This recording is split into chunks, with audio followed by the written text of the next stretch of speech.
Hello everyone, welcome back to my channel. So आज हम लोग करेंगे क्लास 8 का जो चैप्टर नंबर 11 है वसंत का, जब सिनेमा ने बोलना सीखा। ठीक है, तो इस टाइटल का मतलब है कि पहले जो मूवीज़ होती थी वो पहले मतलब उसमें आवाज़ नहीं आती थी। पहले मतलब हाथों से ही ऐसे बातें की जाती थी, पहले आवाज़ नहीं आती थी। लेकिन जब जो सिनेमा ने बोलना सीखा उसकी बात की गई है, और जो पहली बोलती फिल्म का नाम था आलम आरा। ओके, तो चलिए पढ़ते हैं। वे सभी सजीव है, सांस ले रहे हैं, 100% बोल रहे हैं। 78 मुर्दा इंसान जिंदा हो गए, उनके बोलते बातें करते देखो।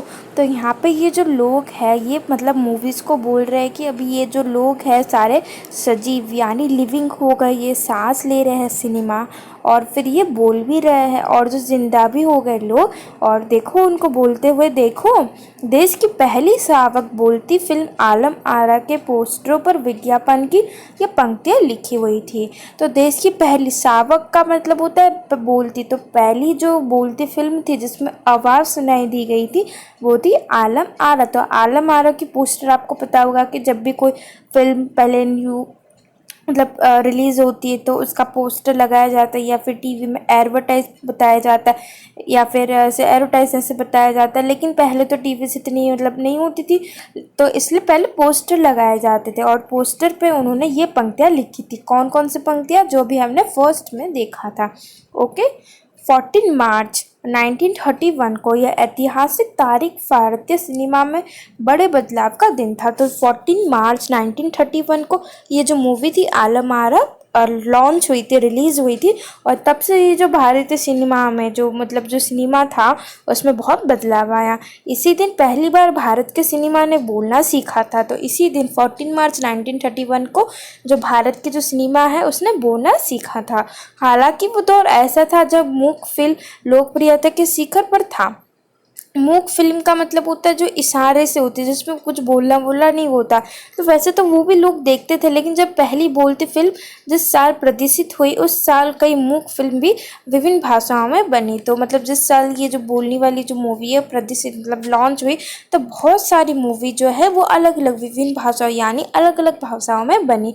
मगर बोलती फिल्म का नया दौर शुरू हो गया था। लेकिन जो बोलती फिल्म का जो नया दौर शुरू हो गया था, अभी आप लोग सोचते होंगे कि कितना मतलब अजीब लगता होगा जब आप ऐसे कोई मूवी देखते होंगे जिसमें कोई बोलने की आवाज़ नहीं आती है। तो पहले लोगों को वही पसंद आती थी जो जो इशारे में होती थी, लेकिन जैसे ही लोगों ने बोलना भी सीखा तो बहुत अच्छा लगने लगा। सिनेमा का जो प्रतिष्ठित है, जो सिनेमा का प्रोडक्शन भी बहुत बड़ा हो गया।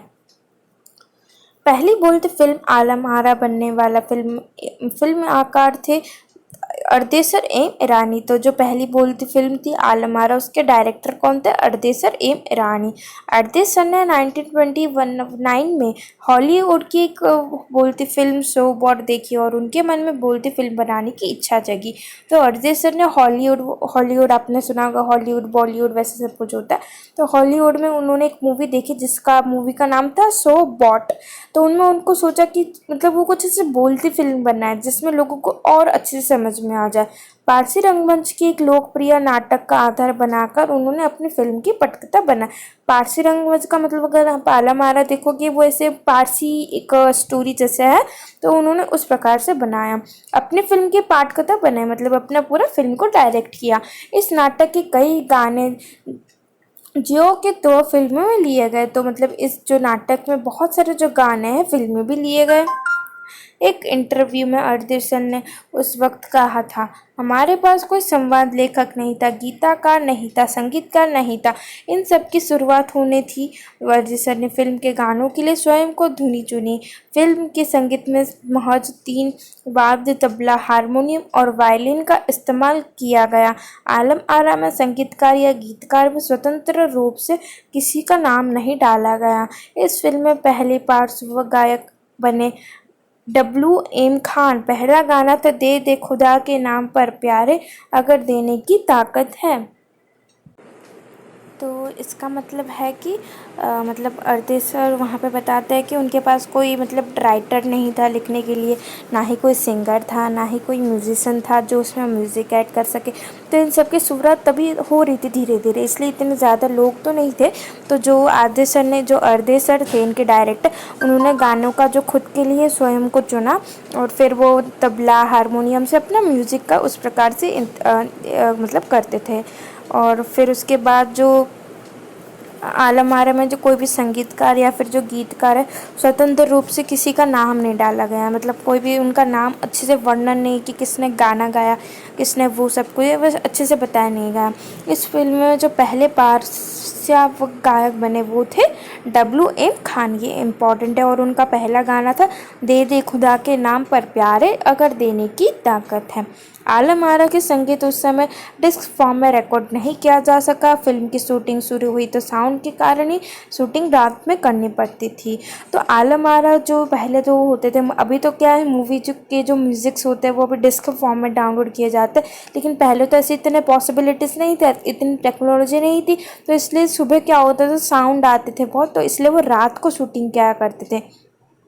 मूक युग की अधिकतर फिल्म को दिनों के प्रकाश में शूट कर लिया जाता, मगर आलम आरा की शूटिंग रात में होने के कारण इसमें कृत्रिम प्रकाश व्यवस्था करनी पड़ी। तो पहले जो मतलब देखो, अगर आप मान लो कि इशारे वाली फिल्म की बात करो तो उसमें तो साउंड को तो म्यूट किया जाता, तो वो दिन में मतलब शूटिंग कर लेते थे, लेकिन इसमें तो बोलना पड़ता था, तो इसलिए उनको क्या करना पड़ता था, रात को शूटिंग क्या करना पड़ता। और रात में तो इतनी रोशनी आएगी नहीं, तो इनको लाइट का भी कृत्रिम प्रकाश यानी फिर लाइट एक्स्ट्रा ऑर्डिनरी लगाना पड़ता था। यही से प्रकाश प्रणाली बनी जो आगे फिल्म निर्माण के ज़रूर हिस्सा बनी। तो इसके बाद से ही आपने देखा हो कि बहुत सारे लोग जो कैमरा पकड़ के घूमते हैं, तो तब से ही जो आलम आरा की शूटिंग से ये जो प्रकाश प्रणाली है फेमस होने लगा। आलम आरा ने भविष्य के कई स्टारों तक सीन को दिए हैं। आरती सर की कंपनी तक ने भारतीय सिनेमा के लिए 150 अधिक मूक और लगभग 100 सावक बनाई हैं। तो आरती सर ने बहुत सारी मूक मूवीज़ भी बनाई हैं। Alam Ara film Arabian nights जैसे फैंटेसी थी। तो अरेबियन नाइट्स आपने सुना होगा, एक कहानी बुक थी, तो वैसे आलम आरा भी एक फैंटेसी थी। फिल्म ने हिंदू उर्दू के मेल वाली हिंदुस्तानी भाषा को लोकप्रिय बना। तो फिल्म में जो हिंदू उर्दू का हिंदुस्तानी वो बन गया। इसमें गीत संगीत तथा नृत्य के अनोखे संयोजन थे। तो इसमें गाना था, संगीत था, नृत्य भी था। फिल्म की नायिका जुबेदा थी। नायिका मतलब होता है एक्ट्रेस थी जुबेदा। नाटक थे विट्ठल। तो एक्ट्रेस थे जुबेदा, एक्टर थे विट्ठल। वो उस दौर के सर्वाधिक पारिश्रमिक पाने वाले स्टार थे। तो मतलब वो जो दौरान जो समय था, वो जो 1931 का समय था, इसमें जो जुबेदा और विट्ठल जो पारिश्रमिक यानी बहुत अच्छे और फिर बहुत हार्ड वर्कर थे, स्टार थे। उनके चयन को लेकर भी एक हिस्सा काफ़ी चर्चित है, तो उनका भी बहुत नाम है। विट्ठल को उर्दू बोलने में मुश्किलें आती थी। पहले उनका बौद्ध नायक चयन किया गया, मगर इसी कमी के कारण उन्हें हटाकर उनके जगह जगह महबूब को नायक बना दिया गया। तो ये जो मूवी थी ये हिंदू और उर्दू की थी, ये जो मूवी थी। तो लेकिन जो विट्ठल था उसमें वो मतलब उनको उर्दू बोलने में मुश्किल होती थी, तो इसलिए उनको हटाकर महबूब को रख दिया गया। विट्ठल नाराज हो गया और वो अपना हक पाने के लिए उन्होंने मुकदमा कर दिया। तो विट्ठल नाराज हो गए। अगर मान लो कि आपको पैसे कोई निकाल देगा तो आप भी तो गुस्सा हो जाएगा, तो वैसे ही उन्होंने मतलब लड़ाई करनी सोचा उसने। उस दौर में उनका मुकदमा मोहम्मद अली जिन्ना से लड़ा, जो तब के मशहूर वकील हुआ करते थे। तो उनके साथ कौन थे? मुकदमा मोहम्मद जिन्ना, ये शायद पाकिस्तान के थे, तो उनके वो वकील थे। विट्ठल मुकदमा जीते और भारत की पहली बोलती फिल्म के नायक बने। तो जो विट्ठल जो मुकदमा थे वो जीत गए और भारत की पहली बोलती फिल्म के वो एक्टर बन गए। उनकी कामयाबी आगे भी जारी रही। तो उनकी जो अच्छे बातें थी वो आगे भी थी। मराठी और हिंदी फिल्मों में वो लंबे समय तक नायक और स्टंटमैन के रूप में सक्रिय रहे। तो ये जो विठल थे, उन्होंने मतलब मराठी और हिंदी फिल्म में भी बहुत अच्छे थे और स्टंटमैन का मतलब स्टंट में भी बहुत अच्छे थे। इसके अलावा आलम आरा में सोहराब मोदी, पृथ्वीराज कपूर, याकूब और जगदीश सेठी और अभिनेता के भी मौजूद रहे। आगे चलकर फिल्म उद्योग के प्रमुख स्तंभ बने। तो मतलब बताइएगा और कौन से एक्टर्स थे। ये फिल्म 14 मार्च के मुंबई को मैचस्टिक सिनेमा में प्रदर्शित हुई। तो जो मैचस्टिक जो एक हॉल होता, तो वहाँ पर ये जो मूवी है मतलब हुई थी रिलीज। फिल्म 8 सप्ताह तक हाउसफुल चली और भीड़ इतनी उमड़ी थी कि पुलिस के लिए नियंत्रण करना मुश्किल हो जाया करता था। तो देखो, ये पहली बोलती फिल्म है, लोगों ने पहले किसी ने ऐसे मूवी नहीं देखी है। तो हाउसफुल का मतलब होता है कि टिकट मतलब अगर मान लो कि 50 टिकट है तो 50 टिकट पूरा फुल हो जाता था। लोग इतने देखने आते थे कि पूरी ईट सप्ताह यानी मतलब पूरे ईट वीक तक जो है हाउसफुल चला और भीड़ मतलब लोग इतने हो जाते थे कि पुलिस को भी मतलब उनका रोकना बहुत मुश्किल हो जाता था। समर्थकों ने इनके भीड़ का लिए फैंटेसी फिल्म करार दिया था, मगर दर्शकों के लिए फिल्म एक अनोखा अनुभव था।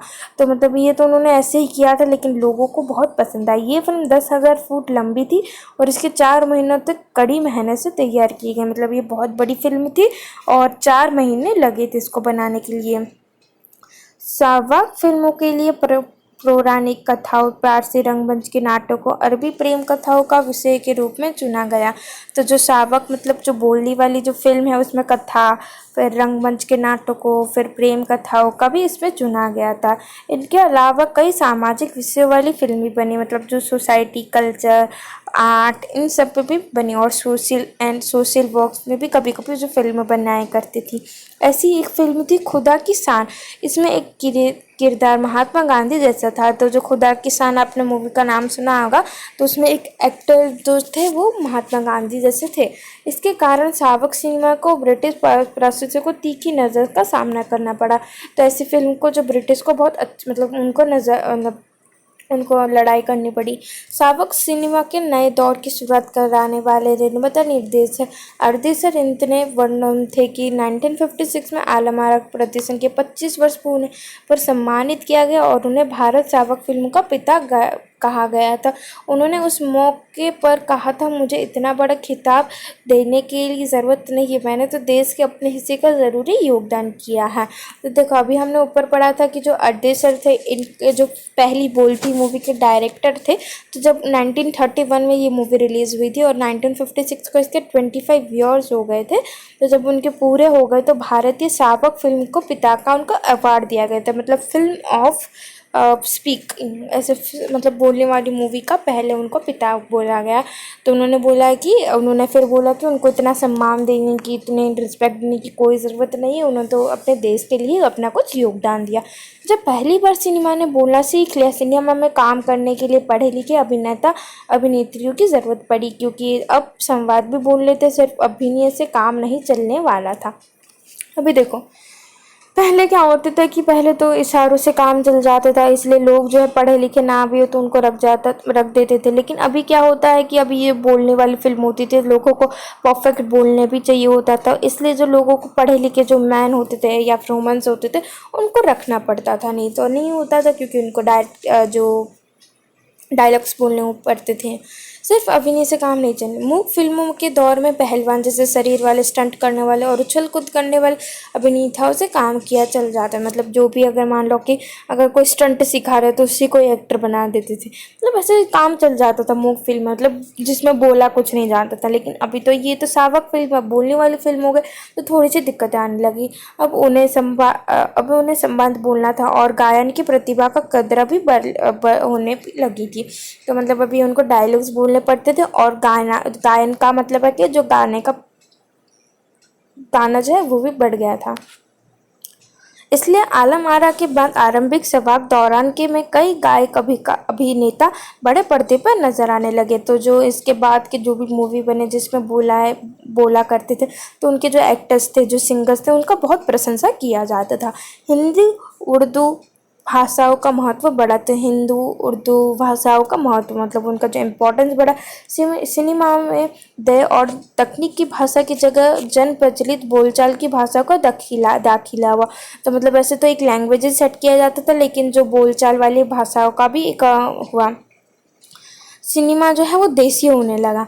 एक तरह की नई आज़ादी थी जिससे आगे चलकर हमारे दैनिक और सार्वजनिक जीवन का प्रतिबिंब फिल्मों में बेहतर होकर उभरने लगा। तो मतलब आज़ादी के बाद बहुत ही अच्छे से और भी असर होने लगा। ठीक है, अभिनेता अभिनेत्रियों की लोकप्रियता का असर उस दौर के दर्शकों पर भी खूब पड़ रहा था। मतलब जो एक्टर्स थे और एक्ट्रेस थे लोगों को भी बहुत पसंद आ रहे थे। माधुरी राम की फिल्म में नायिका सुलोचना की हेयर स्टाइल इस दौर में औरतों में लोकप्रिय थी। तो माधुरी एक फिल्म थी, तो उसमें जो एक्ट्रेस थी सुलोचना, तो उन्होंने बहुत अच्छा हेयर स्टाइल किया था और लोगों को जो मतलब औरतों को पसंद आई थी।